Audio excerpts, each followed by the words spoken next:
Hello, good morning. SB की earning classes में आप सभी का मैं संतोष कुमारी बगड़िया स्वागत करती हूँ।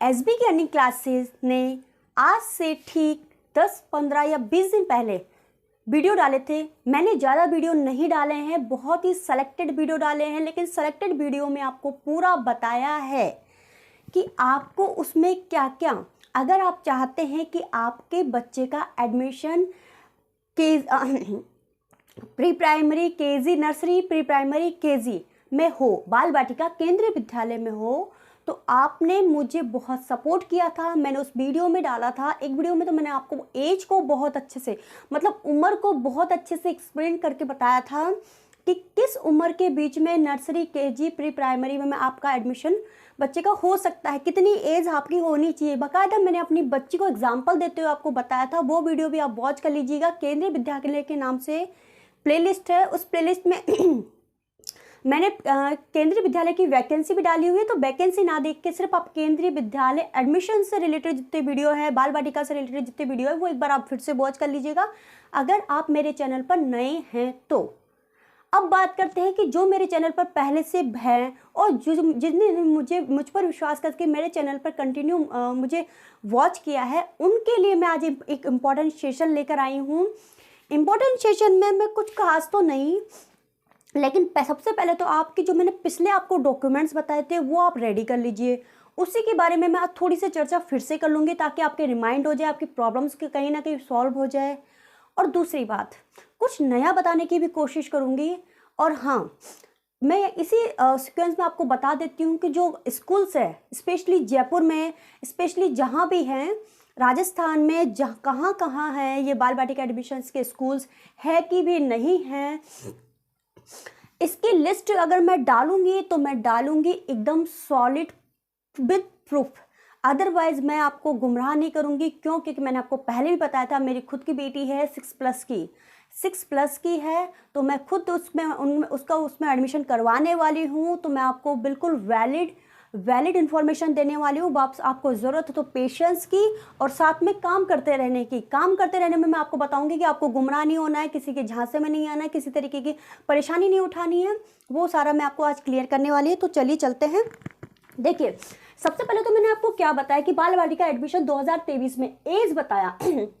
एज के बारे में जो मैंने वीडियो डाल रखा है, एज के बारे में मैंने जो वीडियो डाल रखा है बाल बाटिका एडमिशन 2023, वो आप अच्छे से देख लीजिएगा, आपको समझ में आ जाएगा। नहीं आए तो आप मुझे कमेंट कीजिएगा कि मैम हमें इस वाली बात पे थोड़ा सा फिर से समझा दीजिए। मैं फिर से एक छोटा सा वीडियो आपके लिए पर्टिकुलर ले आऊँगी। आगे एज की बात हो गई थी, उसमें मैंने अच्छे से बता दिया किस बीच के एज में कौन सी क्लास में नर्सरी, प्री प्राइमरी, केजी और इसके बाद में फर्स्ट क्लास आ जाती है, तो कौन सी क्लास में आपका बच्चे का एडमिशन हो सकता है। एज के अकॉर्डिंग चलता है हमेशा स्कूल्स में एडमिशन। नेक्स्ट, ऑफलाइन देखिए, ये जो होता है ऑनलाइन और ऑफलाइन दोनों प्रोसेस होती है। ऑफलाइन प्रोसेस जो होती है वो स्कूल से होती है, आपको उसमें भी वही रहता है और ऑनलाइन में भी वही रहता है। सारी चीज़ें आपको डॉक्यूमेंट्स वही सेम चाहिए होते हैं, डॉक्यूमेंट्स आपके तैयार हो जानी चाहिए। स्कूल से एडमिशन स्टार्ट होंगे तो स्कूल से मैंने आपको कहा था फरवरी तक आप मेरे टच में रहिएगा, बिल्कुल टच में रहिएगा। आपको नॉलेज मिलेगी तो प्रूफ के साथ मिलेगी, एकदम सॉलिड मिलेगी, नहीं तो मैं ज़्यादा कुछ भी एक्स्ट्रा और गलत नहीं बताऊंगी। मैं हमेशा, मेरा एक ही काम रहता है, भले ही मेरे सब्सक्राइबर्स यूनिक हो, भले ही ज़्यादा ना हो, लेकिन यूनिक हो कि उनको एकदम सही इन्फॉर्मेशन मिले। तो मैंने आपको बताया कि ऑफलाइन फॉर्म तो आपके स्कूल से भरे जाएंगे और ऑनलाइन फॉर्म है वो आपके अगर ऑनलाइन होंगे तो इन्फॉर्म कर दिए जाएंगे। वैसे आजकल ऑनलाइन और ऑफलाइन दोनों की प्रोसेस होती है। लॉटरी सिस्टम होता है इसमें। लॉटरी सिस्टम में मैंने आपको या तो क्लास दे दी होगी, नहीं दी होगी तो मैं आपको फिर से एक क्लास दूंगी, जिसमें एक तो आपका एक्सप्लेनेशन होगा कि सर्विस सेक्टर जो गवर्नमेंट जॉब एम्प्लॉय होते हैं उनको प्राथमिकता किस हिसाब से दी जाती है। शॉर्ट में आपको मैं बता देती हूँ कि आपका 7 साल का ट्रांसफ़र वो ट्रांसफ़र वाला जो होता है प्रोसेस वो देखा जाता है। जिसके जितने ज़्यादा बार ट्रांसफ़र होते हैं उसको सबसे पहले उस प्राथमिकता दी जाती है बच्चों को एडमिशन्स में, ताकि वो बच्चे बार परेशान नहीं हो, उनका मतलब पढ़ाई कहीं ना कहीं डिस्टर्ब नहीं हो। तो सबसे पहले उनको एडमिशन दिया जाता है ताकि उनकी पढ़ाई सीक्वेंस में चलती रहे। दूसरी प्राथमिकता जो है वो सिंगल गर्ल चाइल्ड और वो SC/ST कैटेगरीज को, तो ये 4-5 लॉटरीज निकलती है। अगर मैंने वो वीडियो में चेकआउट करूँगी, अगर वो मैंने वीडियो नहीं डाला होगा तो मैं वीडियो डालूंगी कि किसको पहली प्राथमिकता है। लेकिन शॉर्ट एंड सिंपल मैंने आपको पहले भी कहा था फिक्र मत कीजिए। अजी फिक्र मत कीजिए, 100% होता है। 100% में अगर 10, 20, 30, 40, 50, 60, 70, 80% भी चला जाए तो भी 20% बचता है। और 20% हमें तो सिर्फ पता नहीं कितने 1% ही चाहिए, सिर्फ एक ही सीट चाहिए, एक ही बच्चे का एडमिशन करवाना है, 2 ही बच्चे का एडमिशन करवाना, तो फिर हम क्यों फिक्र करें। हमेशा पॉजिटिव बने रहिए। नेक्स्ट चलिए, एज का वीडियो मैंने बहुत अच्छे से डाल दिया, मैं एक्सप्लेन नहीं करूंगी। ऑफलाइन स्कूल से भरे जाएंगे, ऑनलाइन मैं इन्फॉर्म कर दूंगी जैसे फॉर्म स्टार्ट होंगे, बस आपको चैनल पे बने रहना है। रिजर्वेशन क्या है, ओनली फॉर बाल वाटिका 1 के लिए है। जो रिजर्वेशन वाला जो सिस्टम चलेगा ना कि भाई देखो किसको वो लॉटरी सिस्टम जो है ना, वो बाल वाटिका 1 के लिए लागू होगा, 2 और 3 के लिए लागू नहीं होगा। वो फिर उसके हिसाब से कंटिन्यू आगे चलता रहेगा मामला, क्योंकि शुरुआत में एडमिशन करने के लिए उसकी जो क्राइटेरिया है, उसकी जो कंडीशंस है वो फुलफिल आप एक बार कर दीजिएगा, बस हो गया आपका काम। नेक्स्ट ठीक है, ओनली फॉर बाल वाटिका 1 जब आप शुरू में एडमिशन करवाएंगे तब। RTE यानी राइट टू एजुकेशन एक्ट 2009 और 2011, 2009 भारत का है जो कि 1 अप्रैल 2010 से भारत में लागू हुआ था, और right to education act 2011 Rajasthan का है जो कि 1 अप्रैल 2011 से राजस्थान में लागू हुआ। इसके बारे में मैंने वीडियो डाल दिया है, आप वीडियो को एक बार रिमाइंड करके अच्छे से देख लीजिएगा, आपको बहुत सी बातें समझ में आएगी और समझना जरूरी है, क्योंकि जो राइट टू एजुकेशन एक्ट है बहुत ज़रूरी है आपको। आप बड़े से बड़े स्कूल्स में भी अपने जो right to RTE right to education act 2009 और 2011 दोनों को आप जितना ज़्यादा सुनेंगे समझेंगे वो उतना ही ज़्यादा अच्छा है। क्यों? क्योंकि इसमें आप बड़ी से बड़ी स्कूल्स में बच्चे का एडमिशन करवा सकते हैं। मान लीजिए कोई अच्छी और हायर स्कूल है, वो भी आपको एडमिशन दे देगी। ऑनलाइन फॉर्म आपके फिल होते हैं, वो सारे डॉक्यूमेंट्स यही होते हैं, आपको घबराने की ज़रूरत नहीं। बस उसमें क्या है कि आपकी जितनी भी फीस होगी ना वो सारी सरकार अफोर्ड करती है। उसमें सरकार और केंद्र का दोनों का वो होता है, पार्टीशन होता है, क्या बोलते हैं, अंशदान होता है। लेकिन उसको आपकी फिक्र करने की ज़रूरत नहीं, आपको कुछ नहीं लगता है, आपको सिर्फ और सिर्फ आपके बच्चे को स्कूल छोड़ना होता है, लेना होता है। और हाँ, लेकिन वो बात भी है कि आप मान लीजिए हाई स्कूल में डालते हैं तो उसकी पढ़ाई वैसी होगी, उसके लिए फिर आपको ट्यूशन देनी होंगी जो कम से कम 1000-1500 से आजकल कम नहीं होती हैं। लेकिन कोई बात नहीं है, मान लीजिए 1500 भी आपने दे दिए और 8 महीने भी आपने बच्चे को पढ़ा लिया या 12 महीने भी पढ़ा लिया, तो कितने 12 और 15 का 18,000 के आसपास आपका जाता है। तो कोई बात नहीं, वैसे भी आप बिल्कुल मतलब एक जो हिंदी मीडियम स्कूल होती है उसमें भी आजकल 15 से 18,000, 10 से 20,000 के बीच में तो खर्चा वैसे भी बैठ जाता है। तो आपका बच्चा कम से कम एक अच्छा फ्यूचर तो ले रहा है, कोई बात नहीं है, चले दीजिए। एक तो होता है मकान में इन्वेस्टमेंट और एक होता है बच्चे की एजुकेशन में इन्वेस्टमेंट। ये 2 इन्वेस्टमेंट ऐसे हैं जिसमें हमें कंजूसाई नहीं करनी चाहिए, लेकिन ऐसे भी नहीं कि हमें आंख बंद करके खर्चा करना है, वो भी नहीं करना है। हमें सजग रहना है, जागरूक रहना है। चलिए आगे चलते हैं। देखिए ये आ गया, मैंने RTE के बारे में थोड़ा सा बताया आपको। अब सिंगल गर्ल चाइल्ड, ये जो बाल वाटिका admission nursery, pre primary, KG, इसमें जो बाल वाटिका एडमिशन है इसमें सिंगल गर्ल चाइल्ड वाला जो छूट है वो नहीं मिलेगी, ठीक है ना। बाल वाटिका वाले एडमिशन में नहीं मिलेगी, बाकी मिलेगी, ठीक है। जैसे आप क्लास 1, 2, 3 इनमें एडमिशन करवाएंगे तो उसमें तो मिलेगी, लेकिन जो है ये यहाँ पे आप देखेंगे कि नर्सरी, प्री प्राइमरी, KG यानी बाल वाटिका 1, 2, 3 जो है उसमें ये सुविधा नहीं मिलेगी। अब मैं थोड़ा सा आपको बता देती हूँ कि सिंगल गर्ल चाइल्ड में क्या होता है। मान लीजिए किसी पेरेंट्स की सिर्फ एक बच्ची है, बेटा नहीं है, मतलब उनका आगे का कोई प्लान भी नहीं है कि वो बच्चे का, बस वो सिंगल गर्ल है उनकी और वो उसी को अच्छा पढ़ाना चाहते हैं, उसी के साथ अपना लाइफ सेट है उनकी। तो वो है एक ये भी होती है सिंगल गर्ल चाइल्ड में। मान लीजिए जुड़वा गले को अभी खराब होना था, जुड़वा 2 बहनें, तो वो भी सिंगल गर्ल चाइल्ड में मानी जाएगी और उन दोनों को एक ही फॉर्म के अंतर्गत या 2 फॉर्म, लेकिन दोनों के दोनों सिंगल गर्ल चाइल्ड में ही काउंटेबल होते हैं। इसी प्रकार से अगर 3 बहनें जुड़वा है, ट्विंस है, एट ए टाइम की है, एक ही दिन की है, तो वो भी सिंगल गर्ल चाइल्ड में काउंट होती है। उन तीनों बहनों को एक समान एजुकेशन का अधिकार है। उन दोनों बहनों को, और सिंगल बहन मतलब जितनी भी लड़कियां हो एट ए टाइम जुड़वा है तो उनको, और बस सिर्फ लड़कियां हैं, लड़के का आगे जाके उनका कोई प्लान नहीं है, तो उनको भी ये सारी फैसिलिटीज़ मिलेगी। लेकिन क्लास 1, 2, 3 में, बाल वाटिका में नहीं, बाल वाटिका में सिंगल गर्ल चाइल्ड का कंसेप्ट लागू नहीं होगा। नेक्स्ट, मैं आपसे बहुत कुछ पूछने वाली हूँ, थोड़ा चैनल पे बने रहिएगा क्योंकि मुझे एक इम्पोर्टेंट न्यूज़ देने के लिए, ये सब तो मैं सिर्फ आपको एक्सप्लेन कर रही हूँ, मैं जो कहने आई हूँ वो मैं लास्ट में कहूँगी, तो बने रहिएगा। नेक्स्ट डॉक्यूमेंट मैंने आपको पहले बता दिया था, वो वीडियो भी आप देख लीजिएगा, उसमें मैंने बहुत कुछ बताया है। फिर भी मैं एक बार फिर से रिपीट कर देना चाहती हूँ क्योंकि डॉक्यूमेंट बहुत इंपॉर्टेंट होते हैं, उन्हें रिपीट करते रहना चाहिए। रजिस्ट्रेशन फॉर्म, ये तो आपको मिलेगा ऑफलाइन और ऑनलाइन, जब फॉर्म भरेंगे तो वो तो आपको स्कूल से या फिर ऑनलाइन पोर्टल से मिल जाएगा, इसको तो छोड़िए आप। डीओबी सर्टिफिकेट, ये डीओबी सर्टिफिकेट जो बच्चा आजकल तो पिछले 5-7 साल 10 साल से तो ये चल रहा है कि डीओबी सर्टिफिकेट जैसे ही बच्चा जन्म लेता है तो जन्म लेने के साथ साथ ही आपके वहाँ से गवर्नमेंट हॉस्पिटल से, ये अगर आप गवर्नमेंट हॉस्पिटल में अगर डिलीवरी है तो वो वहीं से आपका मिल जाता है, वहाँ से फटाफट आपका नगर पालिका नगर में जहाँ से भी होता है वो बन जाता है। उसके बाद भी अगर आपको किसी भी डॉक्यूमेंट्स में कोई प्रॉब्लम हो ना, तो वो शॉर्ट में सारी बातें समझो। कहीं भी कोई डॉक्यूमेंट्स में कोई प्रॉब्लम हो ना, सबसे पहला काम तो ये कीजिएगा, आप जाइएगा ई मित्र, नहीं काम बने तो फिर जाइएगा आप कहाँ, मेरे चैनल पे आप मुझे डालिएगा कमेंट के मैम इस वाले डॉक्यूमेंट के लिए क्या करें सब, लेकिन सबसे पहले आप अपने एफर्ट लगाइएगा। आधार कार्ड देखिए, डॉक्यूमेंट्स एक बार देख लेते हैं फिर बात करते हैं इसके बारे में। DOB certificate, SC ST OBC NCL EWS category, residential proof certificate, blood group. देखिए रजिस्ट्रेशन में आराम से समझाती हूँ फिर से, आप नहीं तो हो जाएंगे। SC ST का तो देख लीजिए, एक बार डॉक्यूमेंट बनवा लिया ना, SC ST OBC EWS आपके मतलब जो छूट पाने का एक क्राइटेरिया होता है ना, जो उसमें है रजिस्टर्ड है कि भाई इन लोगों को छूट मिलेगी। SC ST वालों को तो बहुत टाइम से मिलती है। EWS का भी नया आया है कंसेप्ट, और इसके अलावा NCL यानी नॉन क्रीमिलियर होते हैं और एक क्रीमिलियर होते हैं, दोनों होते हैं, तो इनका सर्टिफिकेट आप बनवा के रख लीजिए, लाइफ टाइम काम में आएगा। Residence proof certificate, residential proof certificate में आप अगर मान लीजिए आप किराए से भी रहते हैं तो भी कोई इशू नहीं है, कहीं तो आपको परमानेंट घर होगा, मम्मी के यहाँ, सास के यहाँ, ससुर जी के यहाँ, कहीं तो होगा, तो उसी का आप अपना राशन कार्ड या जो भी है रजिस्ट्रेशन प्रूफ उसी को आपने उसमें आधार कार्ड में डाल रखा होगा तो वो आपका काम हो जाएगा, कोई बड़ी बात नहीं है, और उसी का बच्चे से आपका बनवा दीजिए।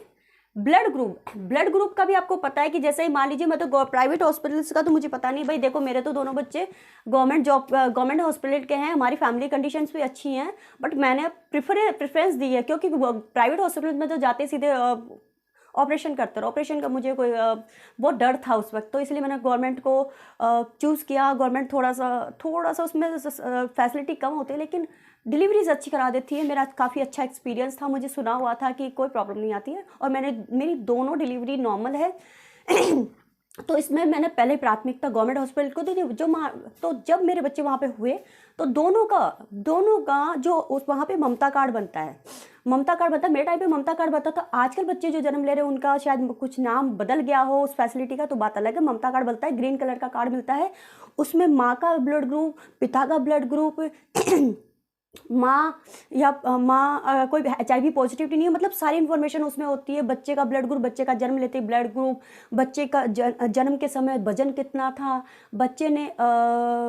बच्चे का कोई और भी इन्फॉर्मेशन होती होगी उसमें, मेरे को अभी याद नहीं आ रहा। हाँ, कितने बजे बच्चे ने जन्म लिया है, ठीक है, उसको कितना नंबर, कौन सा रजिस्ट्रेशन नंबर मिला है, वो सारी इन्फॉर्मेशन उस ममता कार्ड में होती है। तो उस ममता कार्ड का यूज़ करते हुए आप DOB सर्टिफिकेट आराम से बनवा सकते हैं। ब्लड ग्रुप सर्टिफिकेट भी आप बनवा सकते हैं, उसको भी प्रूफ के रूप में लगा सकते हैं। और आप चाहे तो किसी भी गवर्नमेंट हॉस्पिटल में जाके 50 रुपये या 100 रुपये में आपका वो आराम से बन जाएगा। और हाँ, किसी के झांसे में मत आइएगा कि भाई 2000 दे दे, 2500 दे दे, 1000 दे दे, मैं सारे काम करवा दूंगा। सारे काम आजकल गवर्नमेंट ने फ्री ऑफ कॉस्ट कर रखी है, काफ़ी सारी योजनाएं, 33 योजनाएं चला रखी हैं।